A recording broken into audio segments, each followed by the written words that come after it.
Good evening मेरे शेर शेरनियों, मेरे रसगुल्लो। सभी को शुभ संध्या और सभी को नवरात्रि की हार्दिक शुभकामनाएं और बधाई। माता रानी, माता दुर्गा आप पर कृपा करें। आप जीवन में बहुत बड़े ऊंचे पदों पर जाएं।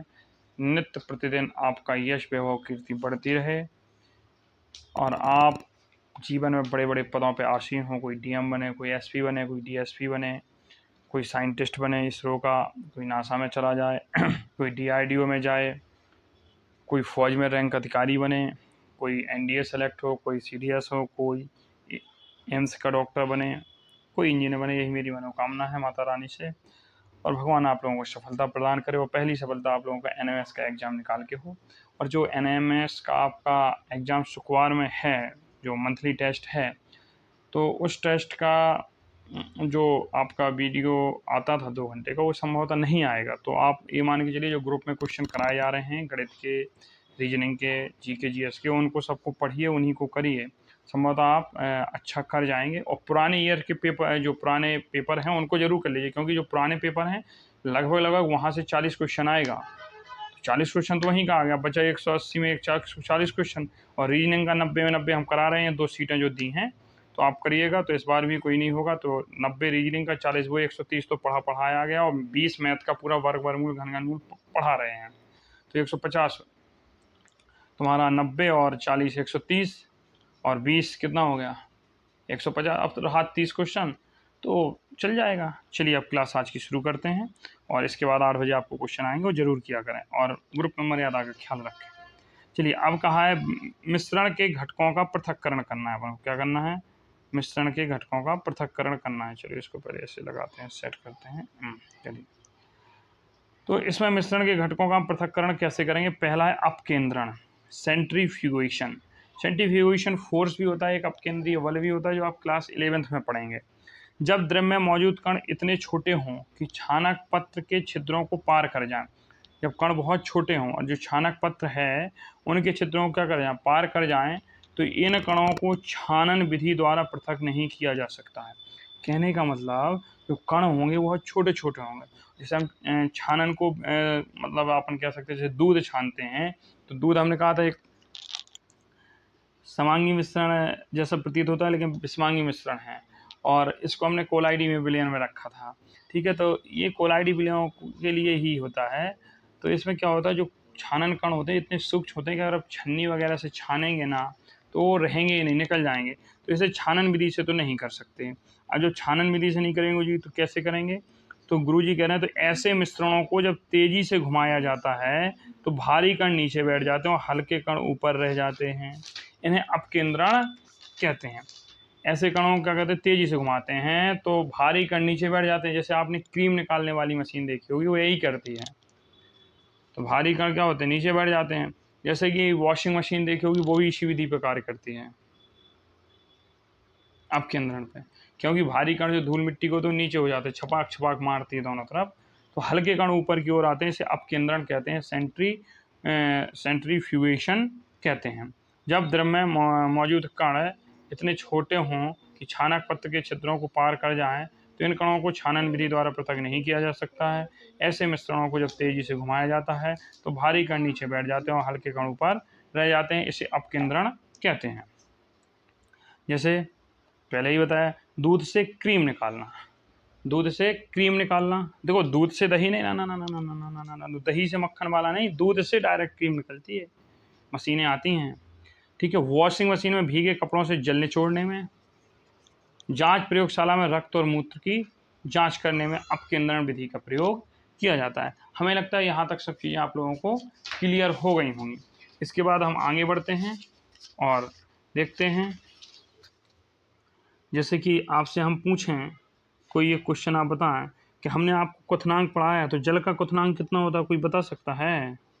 क्वथनांक बता चुके हैं, तो जल का क्वथनांक कितना होगा, आप बता सकते हैं कि नहीं बता सकते हैं? लाइक चलिए आगे। अब है अवसादन और निस्तारण। अवसादन और निस्तारण, तो किसी द्रव में घुलनशील पदार्थ के मिश्रण को, हेडिंग डालो, अवसादन और निस्तारण ऐसे डालना, फिर लिखना है जैसे हमने लिखा है, किसी द्रव में अघुलनशील पदार्थ के मिश्रण को पृथक करने हेतु इस विधि का प्रयोग किया जाता है। किसी द्रव में अघुलनशील जो पदार्थ हैं के मिश्रण को पृथक करने हेतु इस विधि का क्या करते हैं, प्रयोग करते हैं। कौन सी विधि का? अवसादन और निस्तारण। ऐसे मिश्रणों को शांत छोड़ देने पर अघुलनशील पदार्थ के कण नीचे बैठ जाते हैं। जैसे कि आपने देखा होगा कभी कभी बालू और वो करो तो जो बालू के महीन कण होते हैं जब पानी को तेज घुमा दो तो रहते हैं, लेकिन जब शांत छोड़ दो तो नीचे बैठ। जैसे मिट्टी और पानी का घोल देखो, भयानक घोल दोगे। एक आप अभी करना, मिट्टी लेना और एक गिलास में डालना, उसको चम्मच से घोर देना, खूब घोरना, तो पानी कैसा दिखे? गंदा दिखने लगेगा। ये कुछ देर के लिए आप 15-20 मिनट के लिए उसको रख दीजिए तो ऊपर ऊपर साफ पानी आ जाएगा और नीचे तली में भारी कण बैठ जाएंगे। ऐसे ही हमने चूने का पानी जब अम्ल क्षार का आपको प्रयोग करवा रहे थे तब कहा था। किसी द्रव में अघुलनशील पदार्थ के मिश्रण को पृथक करने हेतु इस विधि का प्रयोग करते हैं।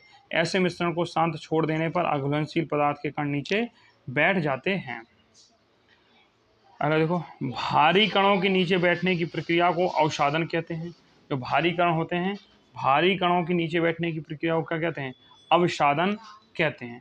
मतलब अवसादन क्या होता है गुरुजी? तो अवसादन होता है जो भारी कण हैं उनको नीचे बैठने की जो प्रक्रिया होती है वो क्या कहलाती है? अवसादन कहलाती है। ठीक है। ऊपर से द्रव को अलग करना निस्तारण कहलाता है। जो ऊपर से द्रव मतलब जो भारी कण नीचे बैठ गए वो अवसादन है, और जो ऊपर से हमने निकाल दिया वो निस्तारण कहलाता है। आप ऐसा मान सकते हो जैसे कि हम दही से घी निकाल मक्खन निकालते हैं तो उसको बढ़िया से मथा जाता है, तो जो मतलब द्रव होता है लिक्विड टाइप का होता है वो तो पूरा ही लिक्विड होता है, लेकिन जो ऊपर शहद जैसा कि मक्खन होता है ऊपर हो जाता है, तो ऊपर के द्रव को जो निकालना होता है निस्तारण कहलाता है। जो नीचे बैठ गया वो अवसादन कहलाता है। जैसे जल में मिट्टी के पृथक को अलग किया जा सकता है, तो अवसादन और निस्तारण समझ गए होंगे। क्या समझे गुरुजी? कि जब किसी अघुलनशील मिश्रण में ऐसे द्रव मिले हों, अघुलनशील मिश्रण में ऐसे द्रव मिले हों जिनके पृथक करने के लिए अवसादन और निस्तारण विधि करते हैं। अवसादन क्या होता है? भारी कणों का नीचे बैठ जाए जिनका वजन ज़्यादा है। ये आप प्रैक्टिकल करिए भैया, हम प्रैक्टिकल करके यहाँ नहीं दिखा सकते। अभी मेरे पास डिजिटल नहीं है। हाँ, डिजिटल बोर्ड आ सकता है। कहाँ से आएगा गुरुजी? क्यों गुरुजी के पास पैसे आए? पैसे कैसे आएंगे गुरुजी? जब आप लोग पढ़ोगे। अब गुरुजी आपके पढ़ने से आप लोग पढ़ोगे, अफसर बन जाओगे तो फिर कोई गुरुजी को दान कर देना डिजिटल बोर्ड, या आपके गुरुजी फेमस हो जाएं यूट्यूब पे तब हो सकता है। ठीक है, वो बात की बातें हैं, क्लासरूम में हम दिखा देते हैं, पर आप एक गुरु की सफलता उसके शिष्यों पर निर्भर करती है। हम ऑनलाइन पढ़ाते हैं यूट्यूब पर, तो आप लोग अच्छा पढ़ेंगे, अच्छा करेंगे, आप रिस्पॉन्स अच्छा देंगे, क्लासेस डेली देखेंगे तो लोग जानेंगे, आप लोगों को बताएंगे, तो ऐसे में गुरु बढ़ता है। कुल मिला के जो गुरु का अस्तित्व हो शिष्यों से होता है, और शिष्यों के पूरे जीवन का जीवन को जो संवारने की कला है, जो डोरी है, वो गुरु के पास रहता है। जिस प्रकार से जो कुम्हार होता है मिट्टी के घड़े को आकार देता है, लेकिन इस बात को भी याद रखिए कि यदि मिट्टी नहीं होगी तो कुम्हार के घर का दाना पानी बंद हो जाएगा। दोनों एक दूसरे पर डिपेंडेंट होते हैं। हाँ, लेकिन कुम्हार बड़ा होता है क्योंकि वो बेकार पड़ी मिट्टी को एक घड़े में अच्छी सुंदर सुराही में ढाल देता है, इसलिए उसका सम्मान होता है। उसी प्रकार से शिष्य और गुरु में गुरु का पद बड़ा होता है, भविष्य को संवार देता है, बढ़ा देता है। चलिए ठीक है, यहाँ हो गया। अब अगला देखिए, दो अघुलनशील द्रवों के मिश्रण को कुछ देर शांत छोड़ देने पर वे अपने घनत्व के अनुसार विभिन्न परतों में पृथक हो जाते हैं। ये भी है, दो अघुलनशील द्रव हैं जो मिश्रण कुछ देर शांत छोड़ने पर अपने घनत्व के अनुसार क्या होते हैं? विभिन्न परतों में पृथक हो जाते हैं। जैसे कि आपने मिट्टी का तेल और पानी को मिला दिया, तो मिलाओगे तो कुछ देर जब अलग अलग करोगे तो मिट्टी का तेल ऊपर ही रह जाता है। मिट्टी का तेल नहीं होगा तो सरसों का तेल रहा होगा। आगे देखते हैं अनुप्रयोग। तेल और जल के अघुलनशील मिश्रण को पृथक करने में, धातु शोध के दौरान लोहे को पृथक करने में, तेल तथा जल के अघुलनशील मिश्रण को पृथक करने में और धातु शोध के दौरान लोहे को पृथक करने में इसका प्रयोग किया जाता है। अगला देखो, ऊर्ध्वपातन विधि। उन मिश्रण जिसमें अच्छा इसमें सही करिए, उस मिश्रण जिसमें ऊर्ध्वपातित हो सकने वाले सभी, हमको ऊर्ध्वपातित इतना योग अशुद्धियों से पृथक करने के लिए उत्पादन की प्रक्रिया का प्रयोग करते हैं। Ammonium chloride. भैया ये ऊर्ध्वपातन विधि एक गलत लिखी है, यहाँ पे टाइपिंग में है, हम आपको जो बोल रहे हैं वो आप लिखिए। उस मिश्रण को जिसमें ऊर्ध्वपातित हो सकने वाले पदार्थ मिले होते हैं। ठीक है, ऐसा कोई मिश्रण है जिसमें ऊर्ध्वपातित हो सकने वाले पदार्थ मिले होते हैं, उनके योग से अशुद्धियों को उनके योग से अशुद्धियों को पृथक करने के लिए ऊर्ध्वपातन विधि की प्रक्रिया का प्रयोग करते हैं।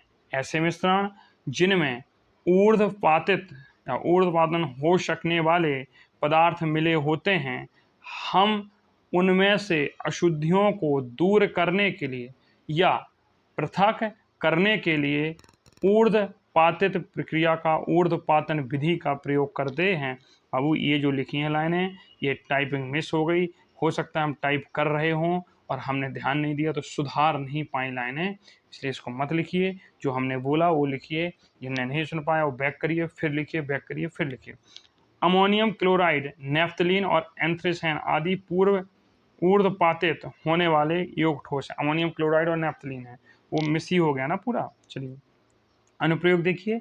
नमक और अमोनिया क्लोराइड के मिश्रण को पृथक करने हेतु, नमक है और अमोनियम क्लोराइड है, इनके मिश्रण को पृथक करने हेतु ऊर्ध्वपातन विधि का प्रयोग करते हैं, क्योंकि अमोनियम क्लोराइड सीधे उड़ जाती है। आयोडीन और पोटेशियम क्लोराइड के मिश्रण से आयोडीन को अलग करने हेतु इस काम क्या करते हैं, प्रयोग करते हैं। तो ये ऊर्ध्वपातन हमने आपको बता दिया। आगे देखते हैं, अगला शब्द है क्रोमेटोग्राफी। क्या है, क्रोमेटोग्राफी।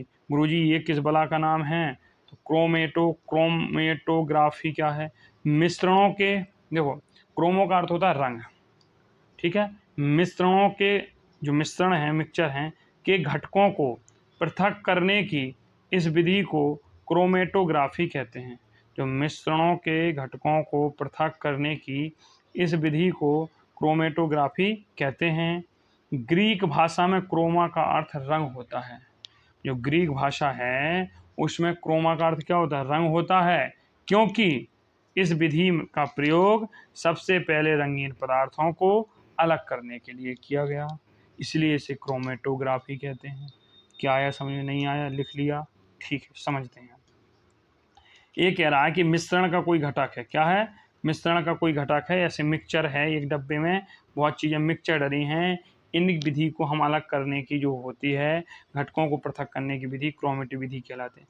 गुरुजी पहले हम क्रोमेटोग्राफी का अर्थ बता दो। तो इसमें जो क्रोमा शब्द है, क्रोमा का अर्थ होता है रंग, क्योंकि इस विधि का प्रयोग सबसे पहले रंगीन पदार्थों को अलग करने के लिए किया गया था, इसलिए इसे क्रोमेटोग्राफी नाम दिया गया।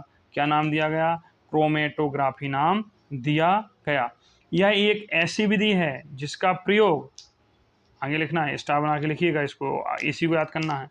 यह एक ऐसी विधि है जिसका प्रयोग उन विलेय पदार्थों को पृथक करने में होता है जो एक ही प्रकार के विलायक में घुले होते हैं, एक ही प्रकार के विलायक में घुले होते हैं। अनुप्रयोग, डाई में रंगों को पृथक करने में, गुरुजी प्राकृतिक रंगों से पिगमेंट को पृथक करने में, रक्त से नशीले पदार्थों को पृथक करने में।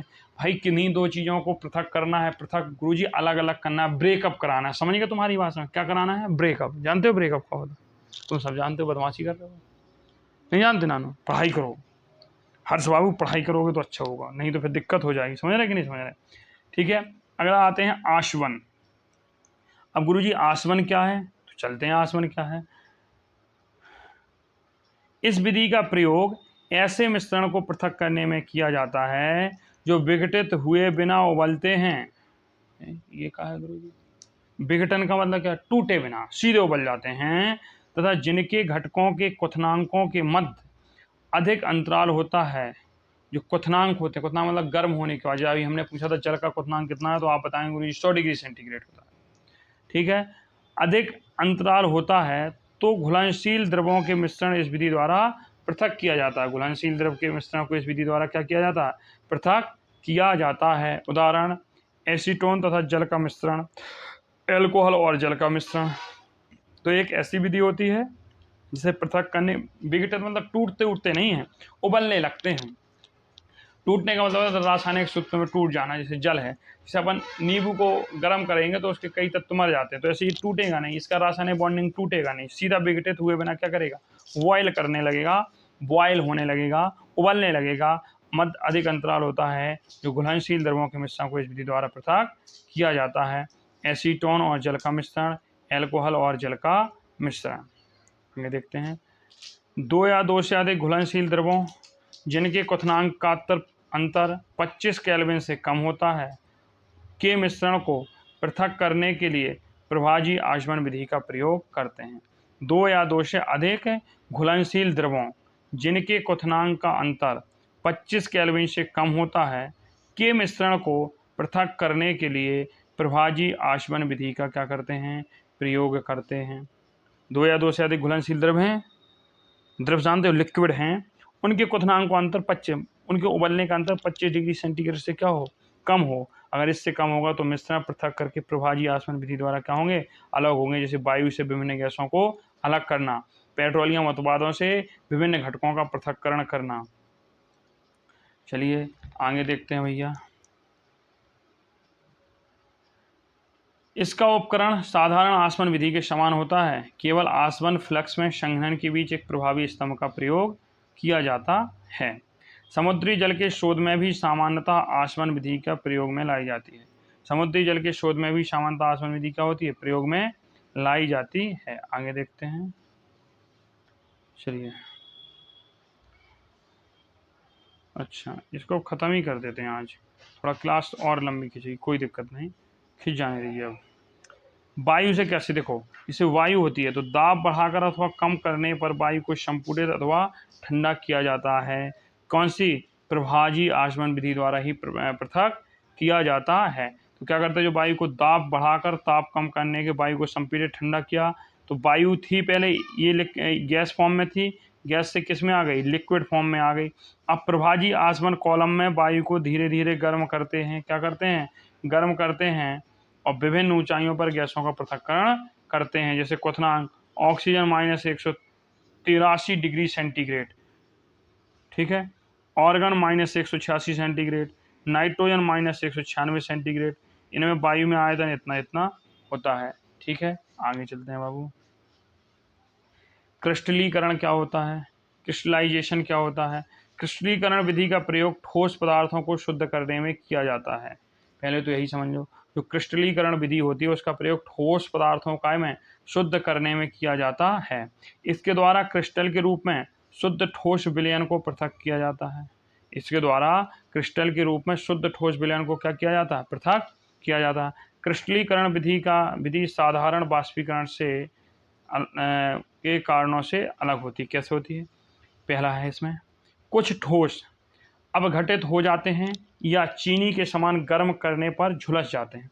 जो कुछ ठोस होते हैं वो अपघटित हो जाते हैं या चीनी के समान गर्म करने पर क्या होते हैं, झुलस जाते हैं। दूसरा देखो, छानने के पश्चात भी अशुद्ध विलेय पदार्थ को विलायक में घोलने पर, छानने के पश्चात भी अशुद्ध विलेय पदार्थ को विलायक में घोलने पर विलयन में कुछ अशुद्धियाँ रह जाती हैं। बाष्पीकरण होने पर यह अशुद्धियाँ ठोस को दूषित कर सकती हैं। अगला देखते हैं। अभी ये समझ में नहीं आया हो, क्रिस्टलीकरण समझ में ही नहीं आया हो, ठीक है, कोई दिक्कत नहीं, हम क्रिस्टलीकरण को कल समझाते हैं क्योंकि आज क्लास भी लंबी हो रही होगी, ये समझ में नहीं आई होगी। ठीक है, मिलते हैं, गुड नाइट, जय माता दी।